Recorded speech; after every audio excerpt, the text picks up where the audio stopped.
নামাজের পরে এই ওযুর পরে কমপক্ষে আপনি আশহাদু আল্লা ইলাহা ইল্লাল্লাহু ওয়া আশহাদু আন্না মুহাম্মাদান আবদুহু ওয়া রাসূলুহু এই দোয়াটা পড়ার চেষ্টা করবেন, পড়েন আমিন।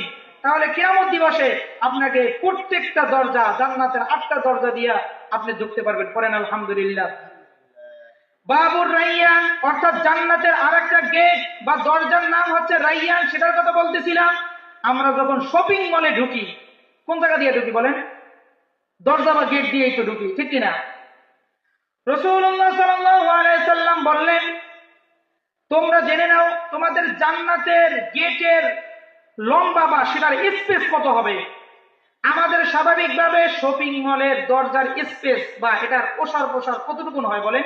1 থেকে 1.5 হাত বা 2 হাত, এর বেশি তো না, 4 হাত 5 হাতই হোক। কিন্তু রাসূলুল্লাহ সাল্লাল্লাহু আলাইহি সাল্লাম বললেন, কিয়ামত দিবসে তুমি যদি রোজা রাখো ঠিকভাবে দুনিয়াতে থাকাকালীন অবস্থায়, তাহলে তোমাকে যেই জান্নাতের দরজা দিয়ে ঢোকানো হবে সেটা হবে বাবুর রাইয়ান। আর এই বাবুর রাইয়ানের স্পেস হবে মক্কা শহর থেকে নিয়ে একেবারে অনেক মক্কা শহর থেকে নিয়ে ফিলিস্তিনের মধ্যে যে আপনার বাইতুল মুকাদ্দাস আছে ওইটা পর্যন্ত এত বড় স্পেস নিয়ে একটা গেট করা হবে, করেন সুবহানাল্লাহ।